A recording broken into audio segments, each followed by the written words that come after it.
Okay, good afternoon. Thank you all for being here today for the International Energy Agency's World Energy Outlook presentation. My name is Sarah Ladislaw. I'm the Director of the Energy and National Security Program here at CSIS, and we are very, very pleased to have Fatih Birol, who I know is a stranger to none of you, here today as the Executive Director of the International Energy Agency to do the presentation.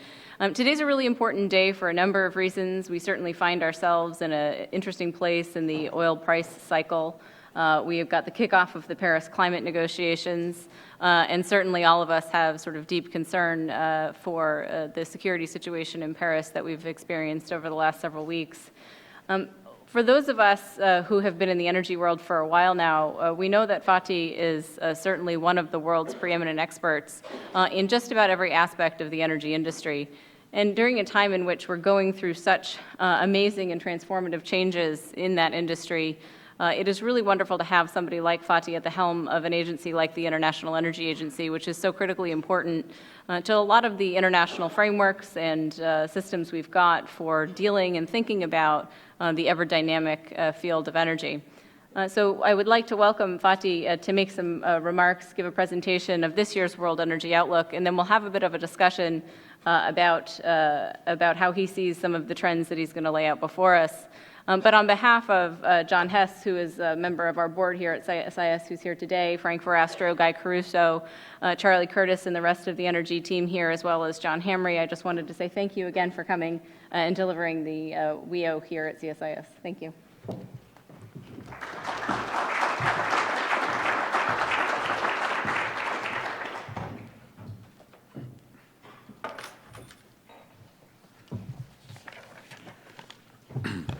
So thank you very much for this kind introduction, Sarah. And good afternoon, ladies and gentlemen. It's a great pleasure to come back to CSIS. I mean, more than a decade. I had the pleasure and honor to come to CSIS regularly and try to share our views about the global energy markets with the colleagues here and learn from them, from their questions and comments aloud. And thank you very much once again giving me this opportunity. So in the next half an hour or so, I will try to share with you our views where we are today in the energy markets and where we think we will be heading and what are the implications of those.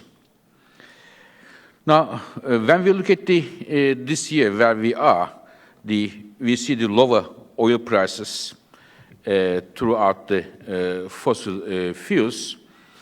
One important note to underline here is that we estimate that 2015, the oil investments were 20% lower than the previous year, and more importantly, we expect this decline in investment will continue 2016.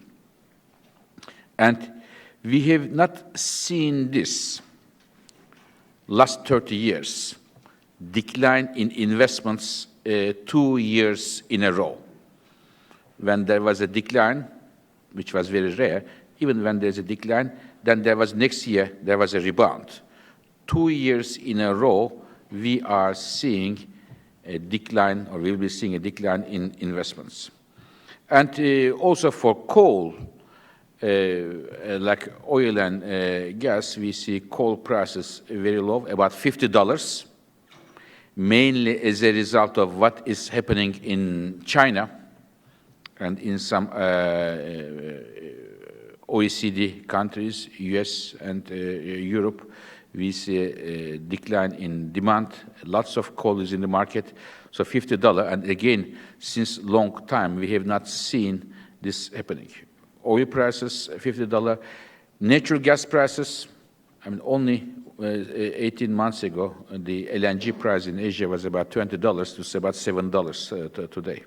And the coal price is very low. So this is one of the major preoccupations of the energy community today. The second preoccupation is, as you mentioned, Sarah, is Paris. So we are seeing some important signals before Paris meeting. For example, in terms of the countries, more than 150 countries now made pledges, commitments that, to United Nations that they are going to reduce their emission in the year 2030 by this much.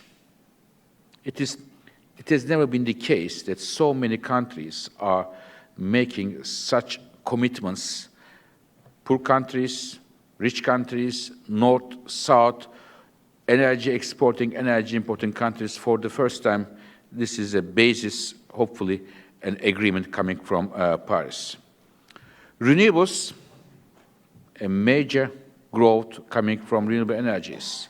I will tell you in a few minutes our projections for the future, but what happened last year is a very important fact that we can expect more from Paris. What happened last year is that about 50%, half of the new power capacity addition was renewables, other 50%, all other fuels put together.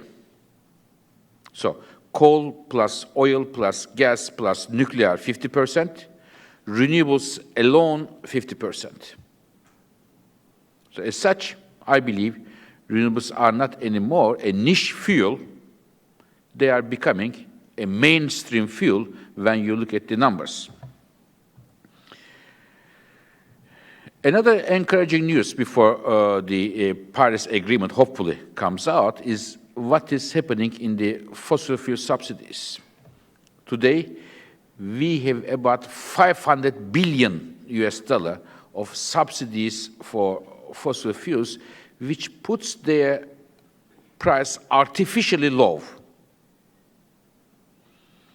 And it is very unfair to renewables or efficiency measures. If you, the competing fuel, if you make the price artificially low, how they can compete with renewable energy? So you can think of a 100-meter race in athleticism, and then fossil fuels start from 50 meters to finish the race, and the renewables start from the scratch. So they can, therefore, the subsidies are definitely, and fossil fuels are, in my view, public enemy number one for sustainable development for renewables, but also, more importantly, for energy efficiency. Now, these are the two major preoccupations today: low energy price environment and what is going to come from Paris. And the question is to understand which one of them are cyclical, which one of them are structural changes, and we try to answer this question. When we look at the demand growth worldwide, energy demand growth, where does it come from? When we look at the so-called advanced economies, their energy demand, total energy demand, is in a decline, mainly as a result of lower economic growth, population growth came to a saturation, and using energy more and more efficiently. From emerging countries, especially, I would like to underline Southeast Asia, a major demand growth center. Indonesia, Thailand, Philippines, that part of the world is growing very strongly and adding to the global energy demand growth. China is very important as usual, but I will come to China in a moment. But the main driver, engine of the global energy demand growth will go to India. With rather modest economic growth assumptions, we expect India in 2040 will consume as much as United States, even though per capita energy consumption will be about 40% lower than the global averages. A very important country, and it is the country every year in the World Energy Outlook we focus on one country, and this year it was India, and I will talk to you about this in a few minutes. One important, again, issue I want to highlight is that the energy trade will be more and more taking place in Asia. Oil, gas, and coal, they are all moving to Asia. 80% of the coal trade in Asia, 3/4 of the oil trade in Asia, and 2/3 of the gas trade, again, in Asia. They have a destination in Asia, all these fuels. Now, to bring to attention what the economics of different fuels and technologies, just to give you an idea, we expect the cost of solar and onshore wind and the efficient products, such as efficient refrigerators, efficient cars, efficient lighting, they are becoming cheaper as a result of learning by doing. Let me give you one example on the solar PV. China pushing the solar PV meant in the last 5 years, the solar PV cost declined by a factor of 4, a big decline there. So they are becoming competitive in many cases, and the efficient products are also becoming competitive, whereas there are many people who work on the oil business on the upstream sector. While we see on the oil and gas, there be efficiency gains to push the cost down, but more and more oil will come from more and more geologically complex areas, and in average, the cost of oil and gas production, extraction will go up, and it is the very reason, or one of the reasons why we expect, I will come to that in a moment, that we expect the oil prices may well gradually increase in the next years to come. This brings me to oil, and we have seen a major growth of oil production in the United States. Tight oil, perhaps Sarah or Guy Caruso will remember, when I had the privilege to present the World Energy of 2009, at that time we said here that there is a silent revolution taking place in North America with all its implications. And we are seeing this as a result of light tight oil and shale gas, huge implications for energy world, for geopolitics. But while it adds a lot to the oil security in terms of light tight oil, we also know that the price is a very important factor for the profitability of many projects there. And our expectation is, if the prices remain at these levels, we may lose significant amount of oil in the United States. For example, if the prices remain about $50, we may lose from today about 2 million barrels per day. And it is the very reason, putting together with the all other factors, such as what we see today, what is happening in Iraq. Our production expectation from Iraq is revised down. Another major driver of the loss of oil in the markets today, and the oil demand growing higher than 1 million barrels per day. We expect that the oil prices will gradually increase, and towards 2020, and $80 is a price where the market can rebalance in order to bring profits to the investors. And definitely it is our expectation, it's our central expectation that the oil prices will gradually increase, looking at what will happen in the United States with the current prices, and also the investment loss, and what is happening in Canada, Brazil, and other parts of the world. So our expectation of our central scenario is oil prices will gradually, towards 2020, go to $80 price level. But we also know that there is another school of thought, which, with all respect to that, which says $50, 10 years is the new normal.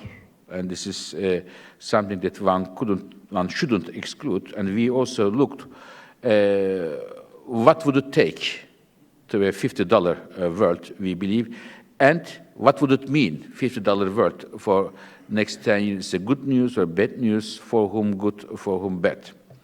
So we think to be able to see $50 world 10 years or beyond, we should be able to see that the previous picture I show you is completely wrong. So about $50, the US, Canada, Brazil will continue to increase its production, number one. It's not enough, number one. The second condition is we will see a stable Middle East and with a production growth from Middle East, Iraq, and other countries will increase the production. This is needed in order to see a $50 world, we believe. A $50 world, of course, will bring a lot of benefits to oil importers because they are going to pay less money and the oil import bill will go down and will provide a relief from their trade balance. It is definitely a good news at the first sight. But another way of thinking is the implications on the oil security. Today, about half of the global oil exports go from Middle East. In a $50 world, we would see that this 50% exports, global exports, will jump from Middle East, will jump to 75%. Because the many high-cost areas will lose ground because they will not be able to produce that much. And and we have not seen since 1970s that the oil exports from Middle East has such a high share of about 75%. And we think this will have implications for the oil security, especially given the current turmoil in some of the countries are in the region. When you look at Iraq, Libya, Syria, Yemen, and other countries. So therefore, low oil prices many years may not necessarily be all good news. This is one other point.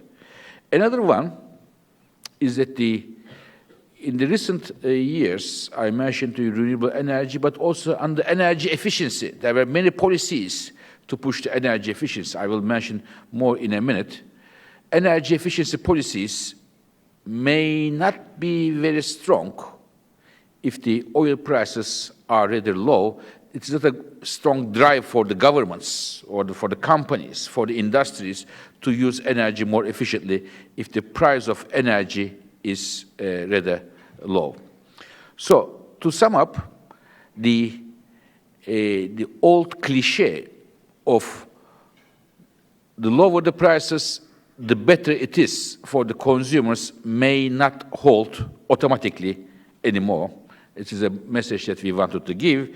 And another message we wanted to give is that in a $50 world, the revenues of the many key producers will be substantially reduced, number one. Number two, lower prices mean demand will be much stronger than it otherwise would be, therefore putting pressure on the energy markets. And therefore, we believe the $50 world is not a likely scenario for a very long time, and it may not be a scenario which is desirable as well, looking at a broader picture.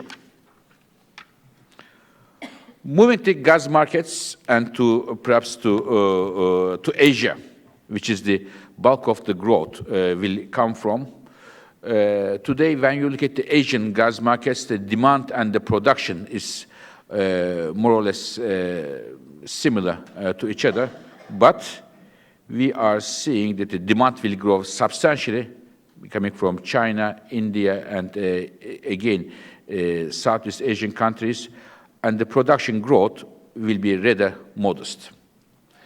So between production and the demand, there is a 400 BCM of a gap where the many companies in the world, and the many countries in the world has an eye on. This is the US, Australia, African countries, Russia. We get the market there. And this is, of course, very important. But there are two uncertainties here, since there are many companies around in this room. I wanted to highlight these two uncertainties, one on the demand side, one on the production side.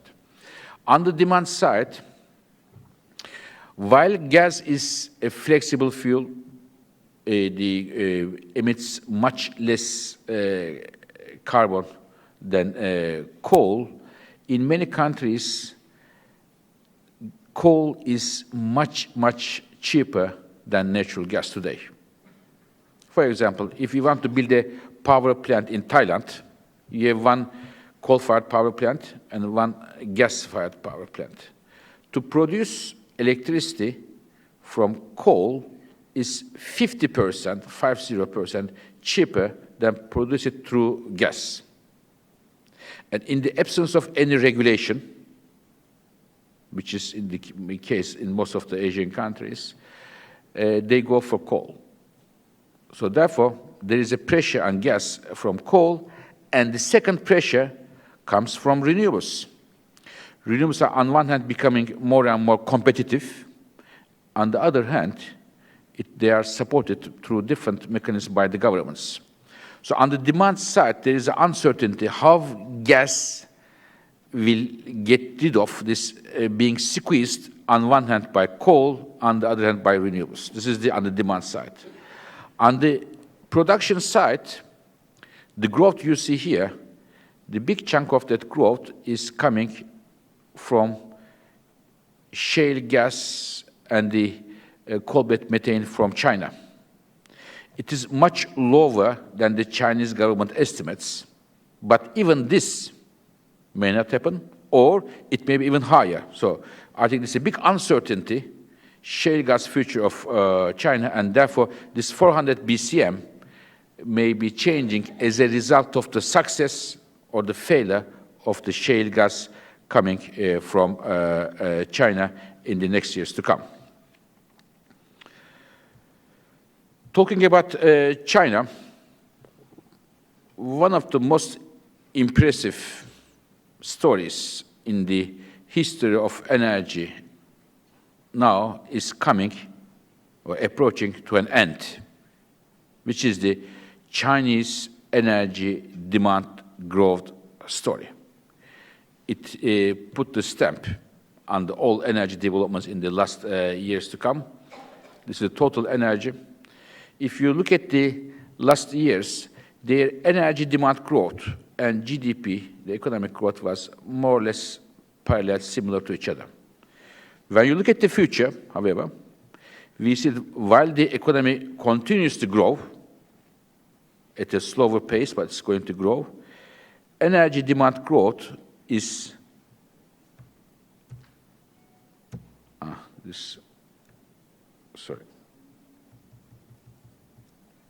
This doesn't work anymore, I guess.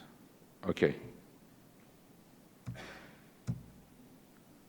This doesn't work. There you go. Okay, energy demand grows. So, energy demand grows much lower pace. I will explain you what it is. So, first of all, we saw the first signs of decoupling 2014 and 2015. And it is happening mainly for two reasons. One, Chinese government is putting a lot of efforts on energy efficiency. This is number one. Second, and more important than many energy colleagues don't follow very closely, Chinese economy is changing its character, its structure, moving from a heavy industry-based economy to a service-based economy, slowly but surely. So what you see is a divorce between the economic growth and energy demand growth in China. This is especially the case for coal, and I will come to it in a moment. So this is the first change in the China. Energy demand growth and economic growth is decoupling. The second change in China is the following. When you look at the past years, you saw only two colors, coal and oil, and we are now seeing many new colors coming in the picture. Especially, coal is losing market share significantly. 2014 and 2015, Chinese coal slowed down and it is in decline. Let's don't forget that China consumes half of the world's coal alone. So this is a decline. Oil will continue to grow, but we will see gas, nuclear power, and more renewables, hydropower, solar, wind, being the part of the energy mix. So in China, we see two things happening. One, economic growth and energy demand growth is decoupling. Second, the energy mix is much more diverse compared to today. Now, as I mentioned to you, every year we focus on one country, and this year we work on India. And our message is India is moving to the center stage of world energy affairs. In terms of coal, oil, and solar, if you look at them, in terms of coal, number one importer of coal is today in India, less than or close to 250 million people, they have no electricity. And to generate electricity from coal is the cheapest option for India. So it will be, in my view, very unfair to say the Indian don't do that, while the 250 million people have no access to electricity. Of course, they are doing it, but it has implications for everybody. This is one issue. Second, oil. India will be the main driver, we believe, of the global oil demand growth. If you look at even 2015 numbers, very strong growth coming from India, and it is very obvious. Why? On one hand, India is, the car ownership levels is very low. In the United States, 750 people out of 1,000 people own a car. Europe, 500 out of 1,000. And in India, 20 out of 1,000 people own a car.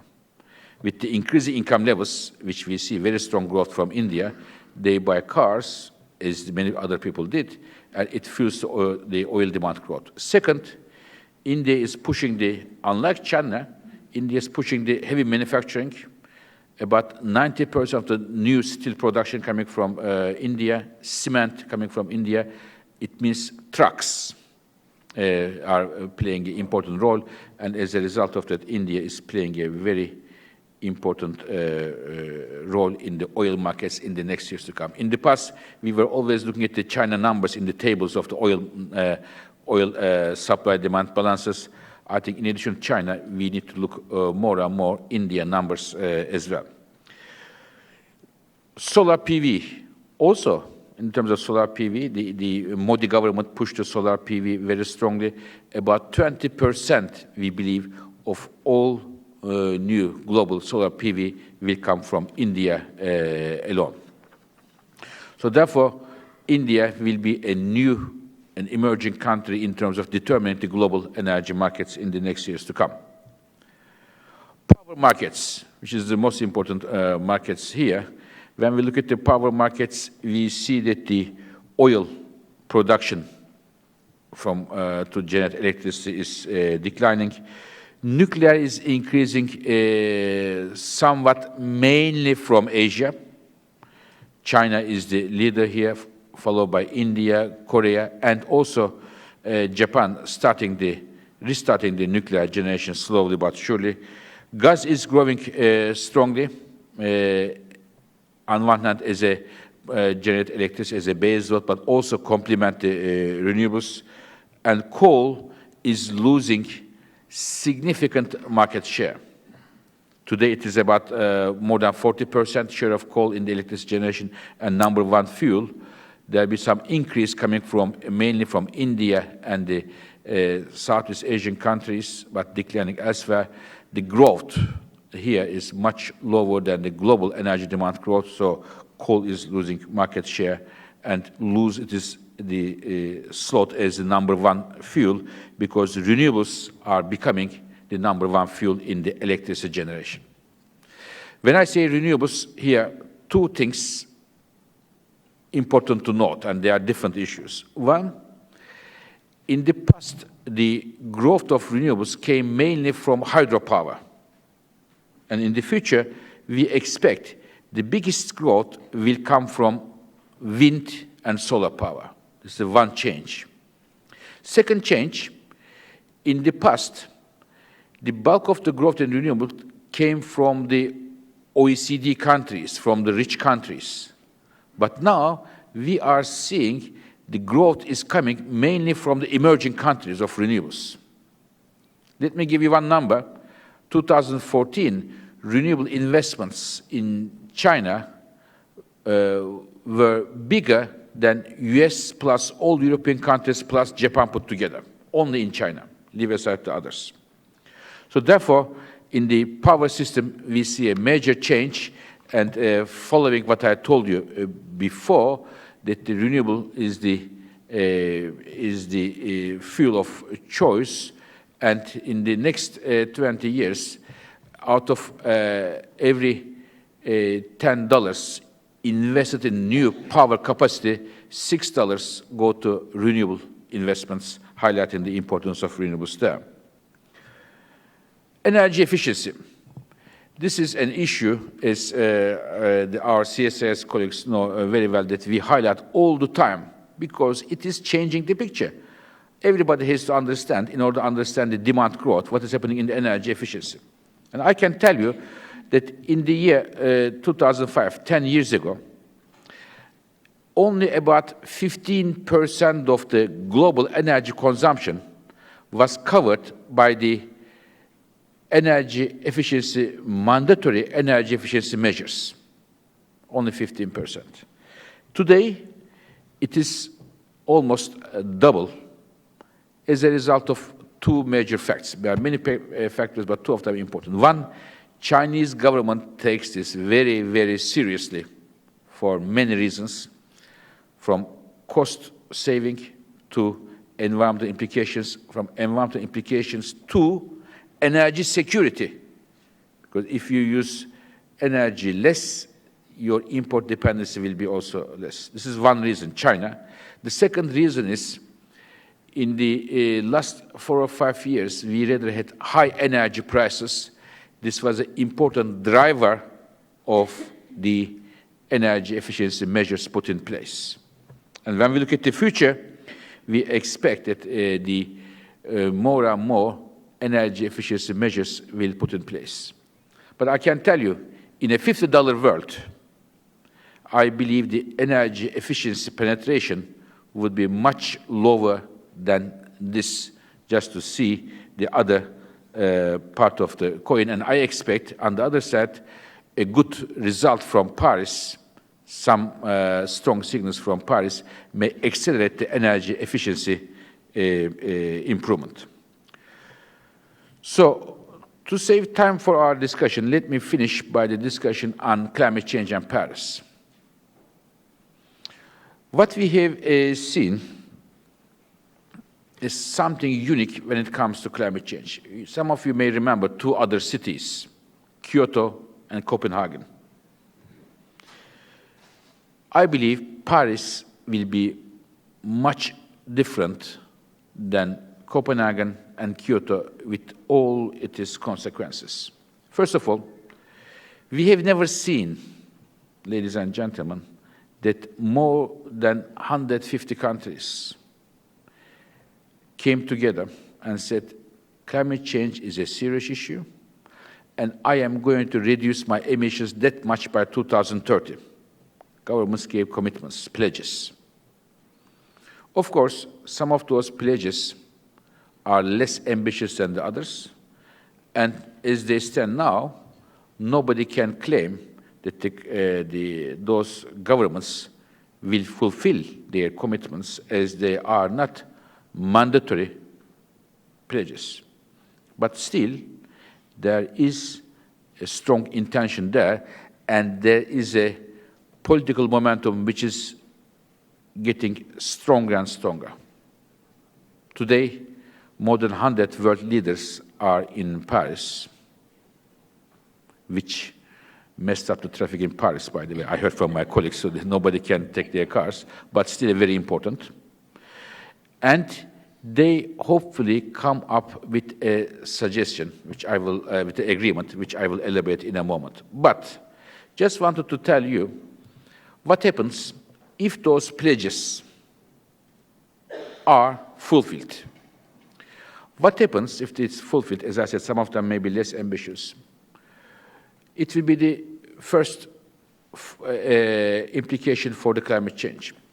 The scientific community, the overwhelming body of the scientists throughout the world and United Nations told us that if we want to have a world in the future, planet in the future, which is more or less similar to existing one today, temperature increase should be maximum 2 degrees Celsius.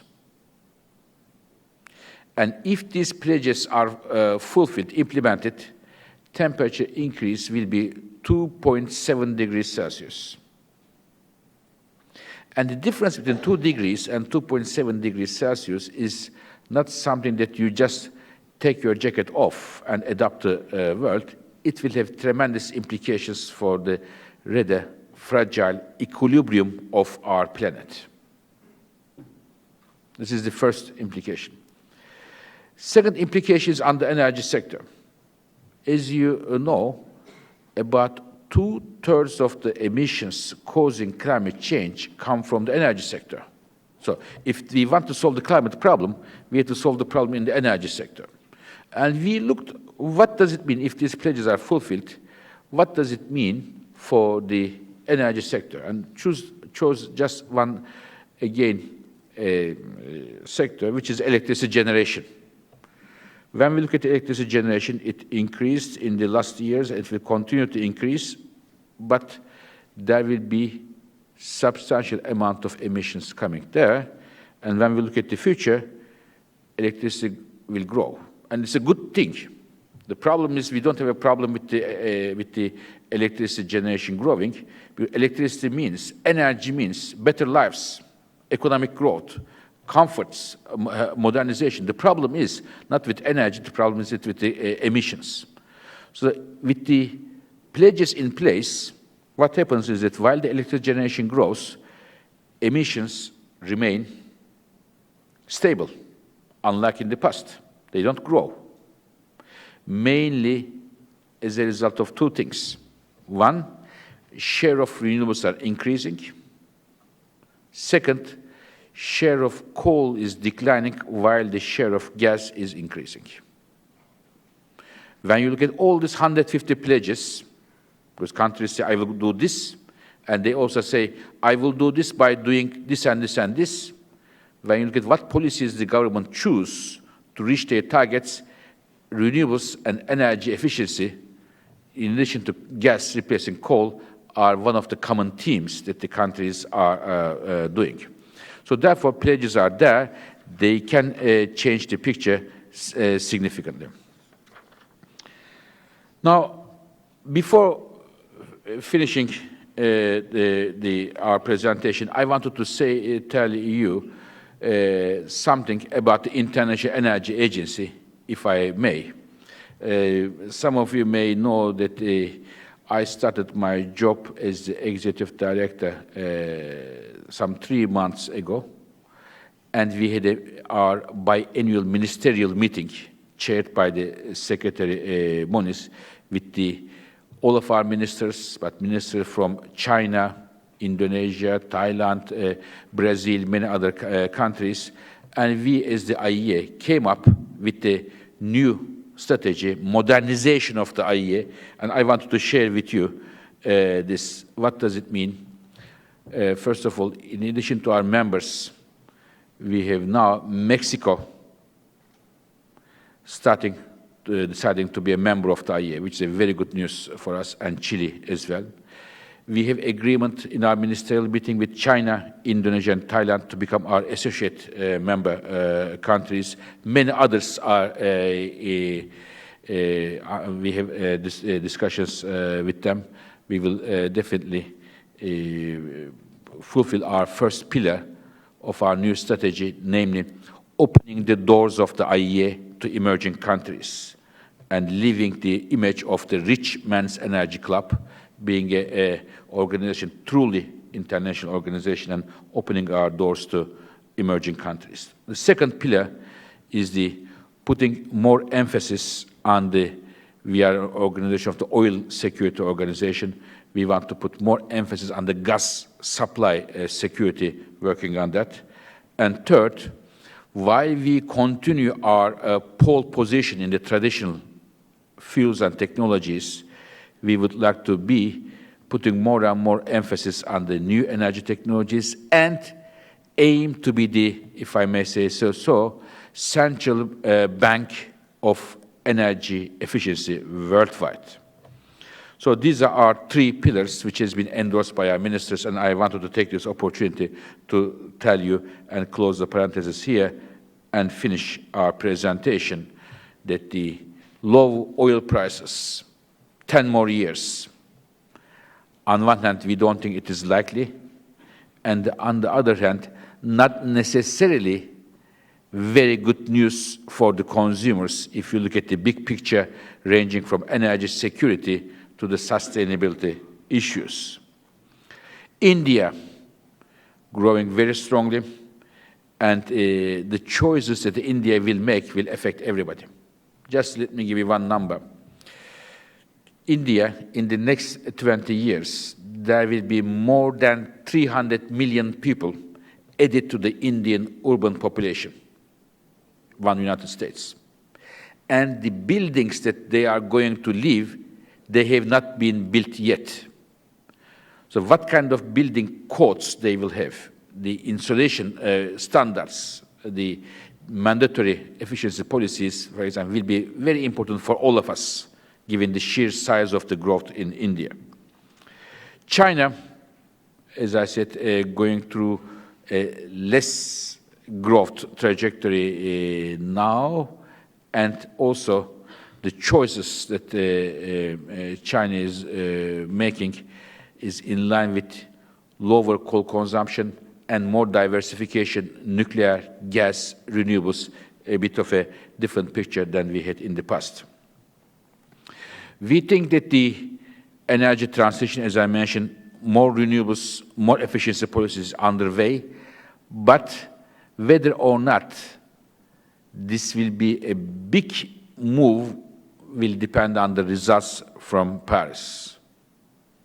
Without getting a clear signal from Paris, there will not be a major change in the flow of investments in the energy sector. And as we all know, energy sector, the projects there have very long lead times, and therefore the signal, a clear signal from Paris, therefore, will be of vital importance. Finally, when we look at the energy security challenges worldwide, both in terms of oil and gas, when we look at the environmental challenges, both climate change and the local pollution, we think the international cooperation on energy is a vital one, and therefore, as IEA, we are aiming to be an energy organization which is truly international and looking at the entire spectrum of energy issues from a pragmatic perspective. Thank you very much for your attention. Thank you.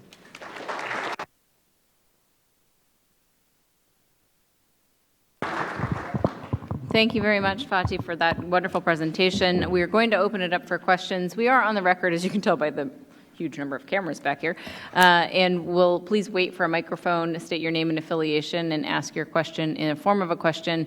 While you guys think of some of your hottest and most pressing questions, I did want to start with a couple.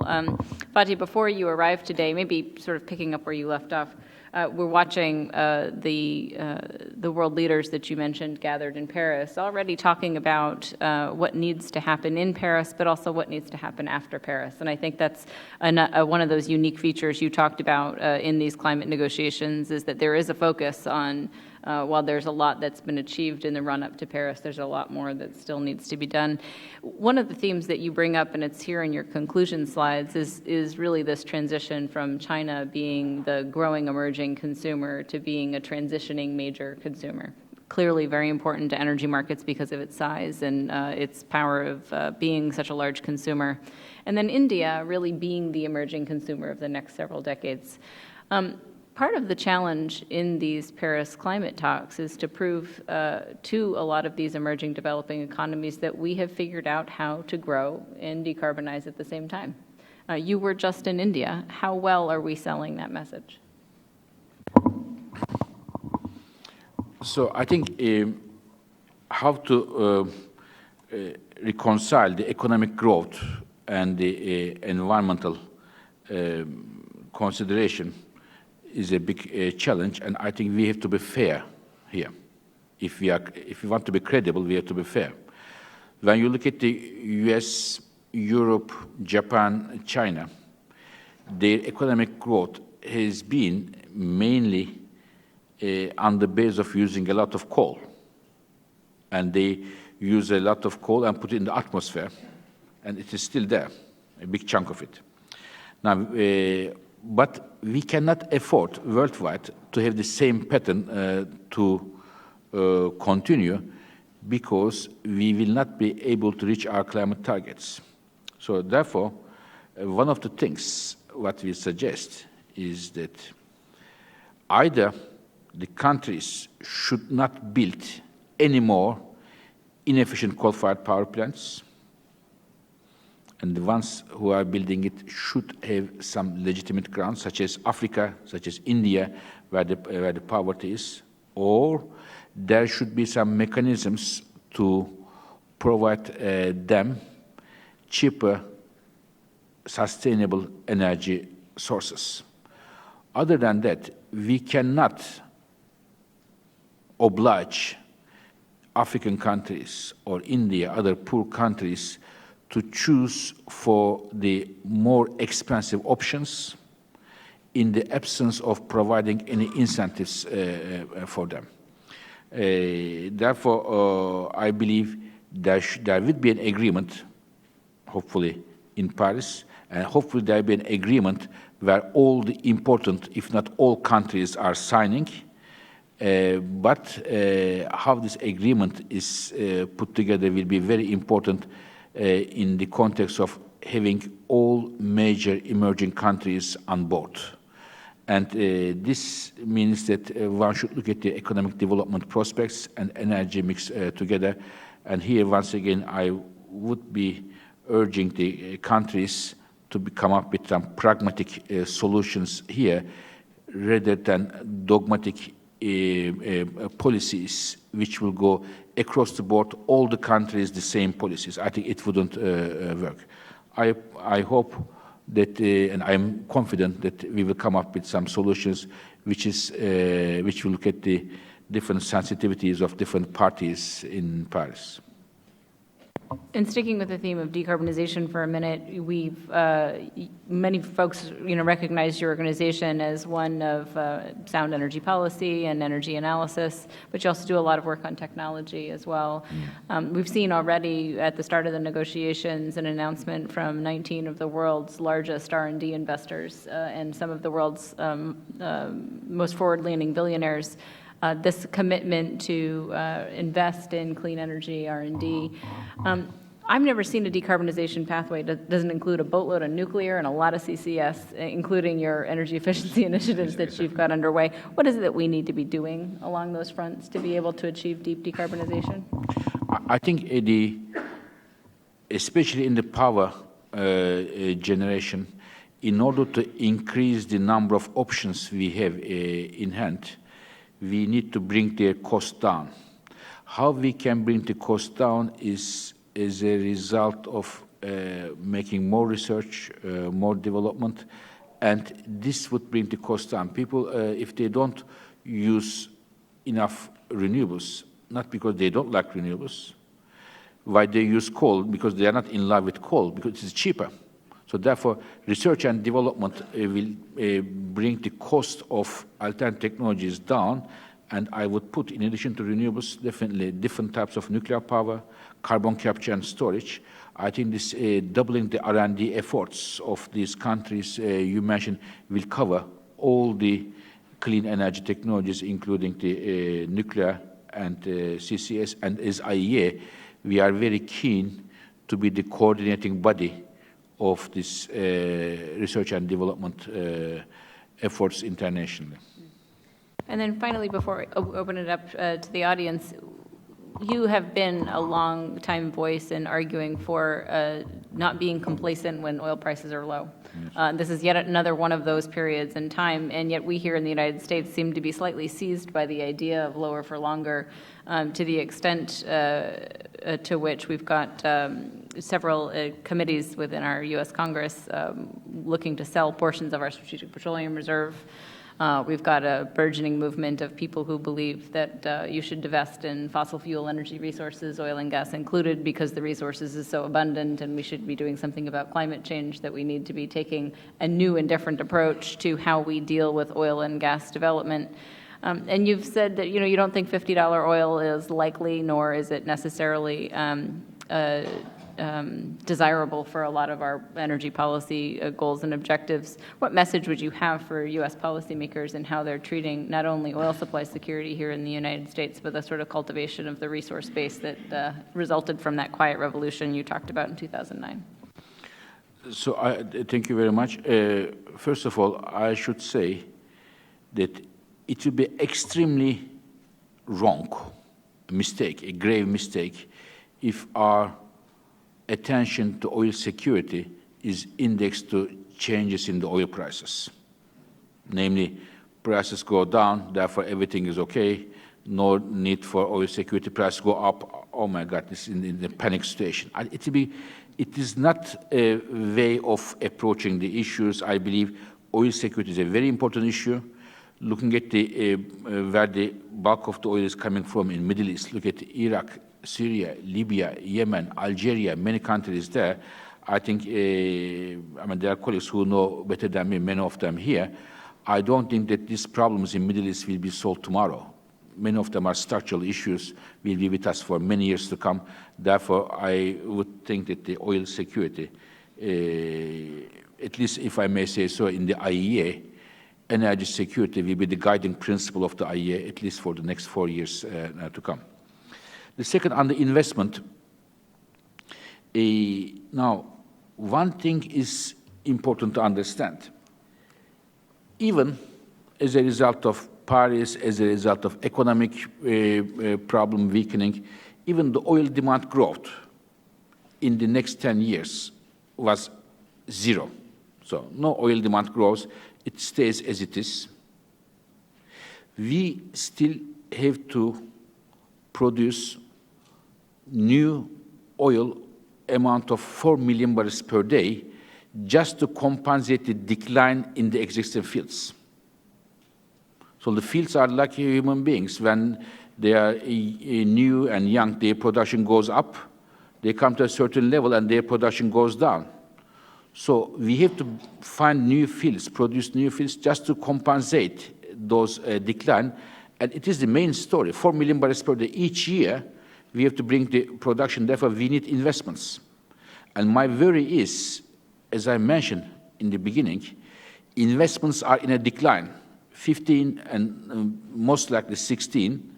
And we may, if it comes together with the increase in the demand, which I believe it will come, we may have some strong challenges in the markets. So therefore, from an investment point of view, I am worried whatever the demand growth is, but if the demand growth is strong, 1 million barrels per day and higher, we may see challenging markets, tighter markets in the next years to come. Okay, Fatih, let's bring in some of our friends from the audience. We'll take Tom over here, and we'll take 3 questions at a time, okay? And then you next.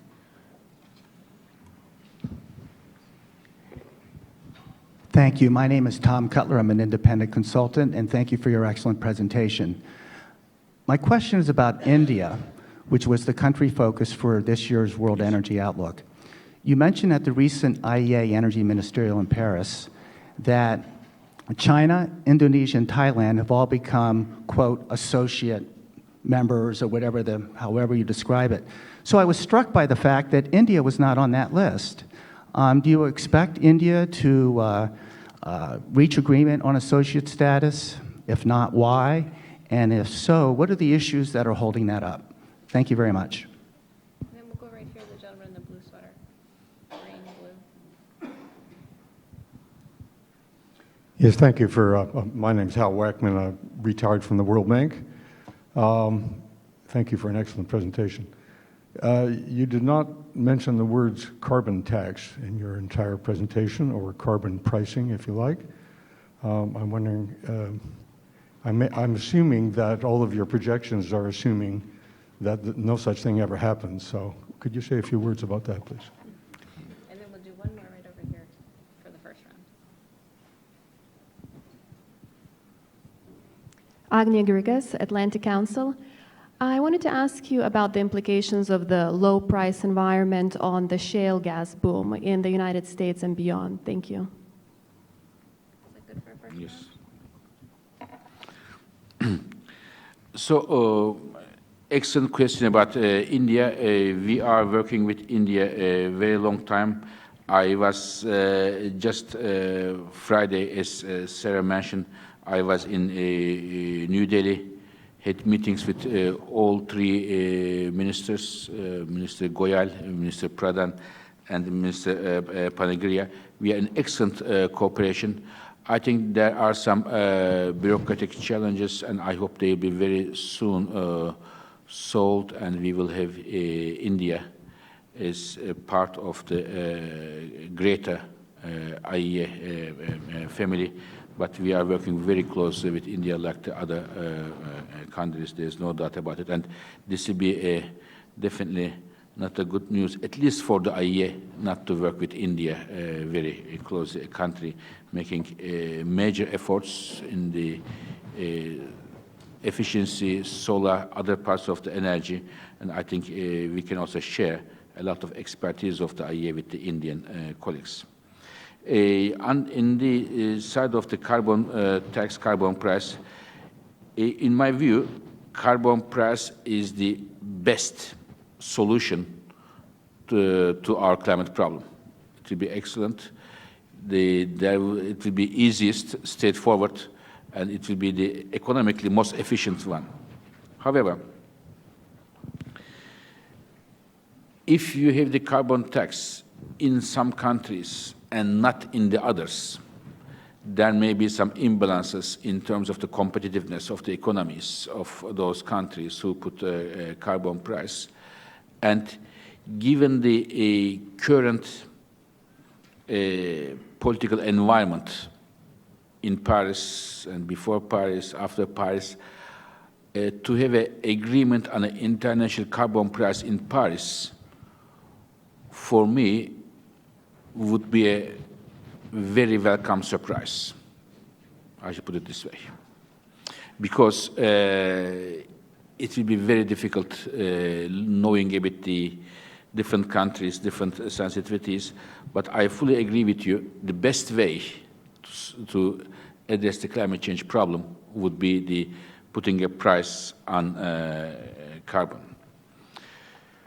The low oil prices will have also implications for the shale gas in the US and elsewhere, putting a pressure, downward pressure on the shale gas production, even though it will not affect directly as much as it is in the shale oil, I would say. And the current price levels, perhaps I can take this opportunity to say that current price levels of gas in the United States, I expect need to go up sometime soon in order to make the production growth more sustainable. Okay, let's take another round. I think one question there. We've got another over here and one here. So right here. Just go ahead and stand up so you can see it. Adam Siegel, Insight Through Analysis. I'm trying to deal with a sort of a conundrum I have with IEA and with you. IEA, you are consistently for long-term an advocate of moving toward cleaner energy policy. Yes. Yet in forecasting, without exception, as we go back, it's been incredibly pessimistic when it comes to solar and wind. I mean, for example, the 2010 predicted 180 gigawatts of solar by 2024. We passed that in January 2015. Your slides had 50%, roughly 50% reduction in solar prices by 2040 compared to 2014. The world will exceed that by 2017 at the latest, probably by a year, within a year, will be below 50%. Why this, considering the advocacy of renewable energy, why the continued, repeated pessimism when it comes to renewable energy in the forecasting? Can you just stand up?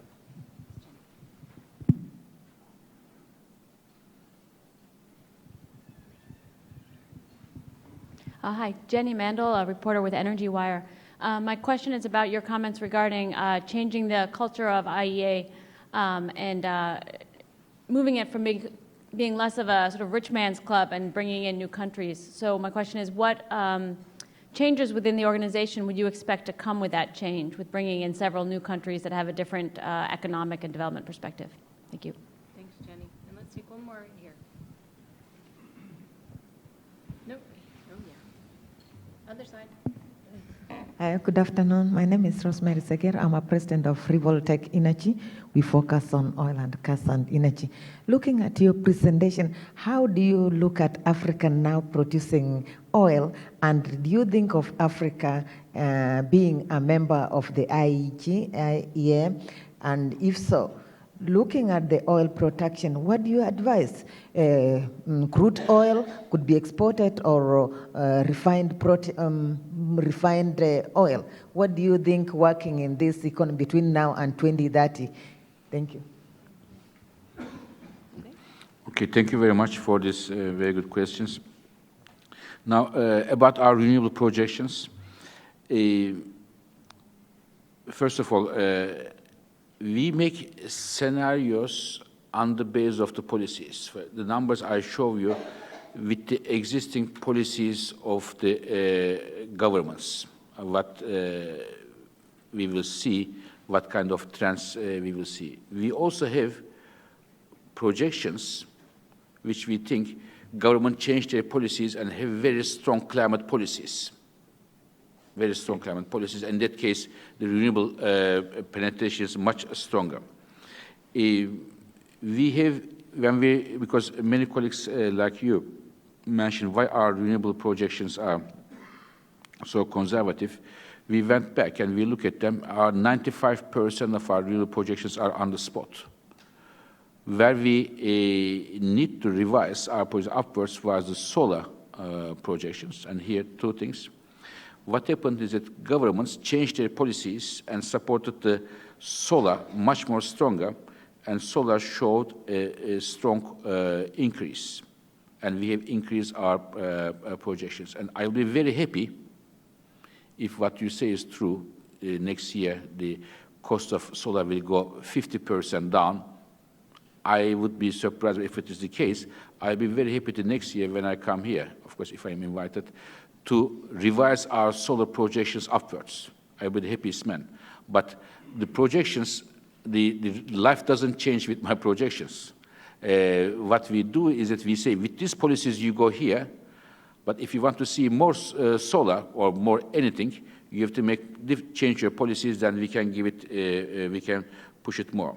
Just for the sake of the colleagues' knowledge, that the solar, very important, and we put a lot of emphasis, but the share of solar today in the global energy mix is not 10%, not 5%, not 1%, it is 0.1%.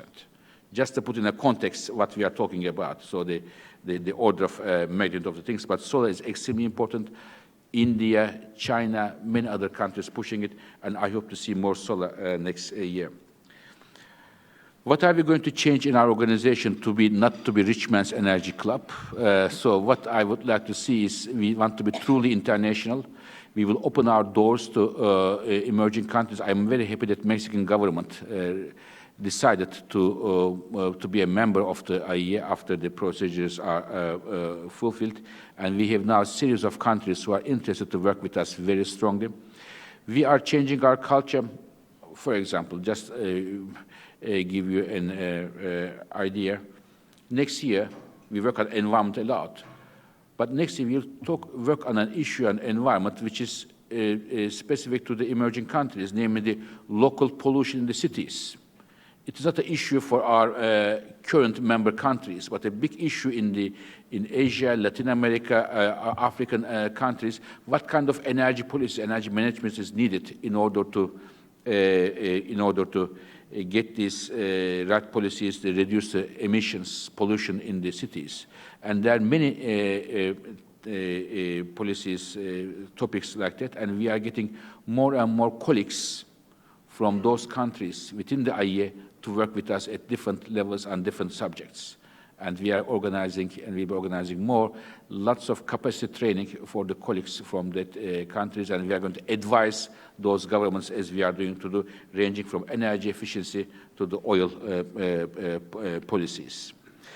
On Africa, it's a very good question, long question. In fact, Africa has a lot of course, oil and gas potential.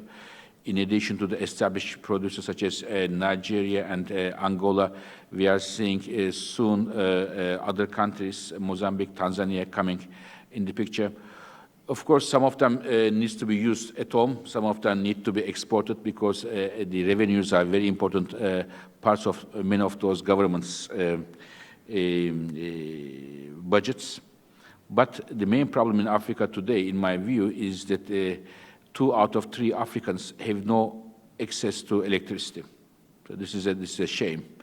And Africa has a lot of oil, gas, renewable energies.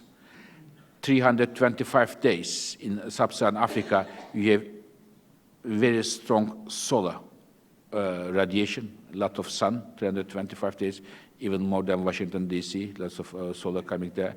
So therefore, you need to see that Africa makes the most out of it. And as I said, many people have no access to electricity. And money is coming to Africa, the energy investment coming to Africa, but energy investment coming mainly to export the African oil and gas to other countries today. $2 out of $3 coming to the African energy sector is for the oil and gas and coal projects to be exported, which brings money to the government, but still energy infrastructure is very poor. And we work with the African countries.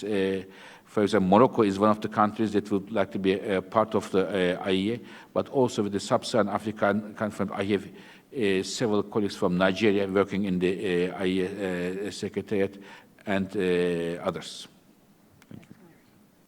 Well, we promised we would get you out of here on time, Fatih, because I know you've got a train to catch. I just want to thank you again for presenting the World Energy Outlook here again for another year. We hope you'll come back and do it once again. And please do keep us posted on all of the great things that you're doing at the International Energy Agency. Thanks so much.